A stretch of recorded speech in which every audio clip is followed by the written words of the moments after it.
हर बार हमारी इंसानी फितरत देखी गई है कि अक्सर हम कंफर्ट जोन में जीना ज़्यादा प्रेफर करते हैं compare to without comfort zone. हमारे माइंड का एक और फंडा पता है आपको? We don't see things as they are, we see them as we are. अपना चीज़ों का देखने का नज़रिया बदलो, तब जाकर हमें उस चीज़ की एक्चुअल में वैल्यू पता चलेगी। तो चलो अब हम सीधा टॉपिक पर गौर करते हैं, think out of the box. इस टॉपिक को सुनते ही पहले माइंड में एक क्वेश्चन आता है, what is out of the box thinking? तो इसका आंसर सीधा और सरल है। Out of the box thinking मतलब think differently from a new perspective. अपने फ्री माइंड से सोचना, ना कि पुराने बताए हुए नॉलेज से कंपेयर करके सोचना। Thinking without comparison with old knowledge, that is out of the box thinking. Out of the box thinking के लिए हमें क्या करना चाहिए? पहले तो हमें हमारी थिंकिंग को चेंज करना होगा। हमें हमारे अंदर क्रिएटिविटी लानी होगी। हमें प्रॉब्लम से ज़्यादा उसके सॉल्यूशन पर फोकस करना होगा। कुछ करने से पहले वो रॉन्ग होगा, इस फियर को छोड़ना पड़ेगा। कई बार तो ऐसा होता है कि प्रॉब्लम्स का सॉल्यूशन हमारे आसपास ही होता है, बट हम उस प्रॉब्लम को इतना ज़्यादा डिफिकल्ट बना देते हैं कि हमारा माइंड उस सॉल्यूशन के बारे में सोचता ही नहीं।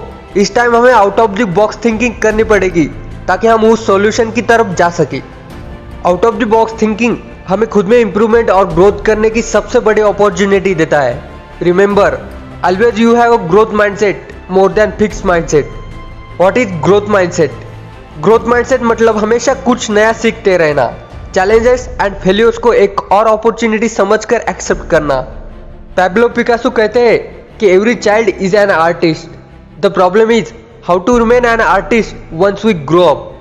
पिकासो के कहने का मतलब है कि हमारे अंदर जो बचपन में क्रिएटिविटी होती है उसे हम बड़े होकर भूल क्यों जाते हैं या फिर उस पर ध्यान देना ही बंद करते हैं। इसके कुछ रीजन होते हैं। बड़े होकर हम समझने लगते हैं कि लोग किस तरह के काम की प्रशंसा ज़्यादा करते हैं। हमारा एजुकेशन सिस्टम हमारी क्रिएटिविटी पर अफेक्ट करता है। बड़े होकर हमारे ऊपर जिम्मेदारी आती है और हमारे पास टाइम नहीं होता, और लैक ऑफ सेल्फ कॉन्फिडेंस। इन सारी वजह से हम अपनी क्रिएटिविटी पर ध्यान देना ही बंद करते हैं, और इन्हीं सब वजह से बड़े होकर एक इंसान वैसा नहीं सोच पाता जैसे कि वो बचपन में फ्री माइंड से सोचता था।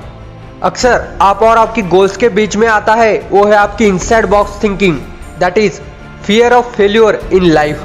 आपको भी लाइफ में कुछ बड़ा बनना है तो आप रिस्क लेना सीखो और out of the box thinking को अपनाकर उस पर out of the box actions भी लेना सीखो। The biggest risk is not taking any risk.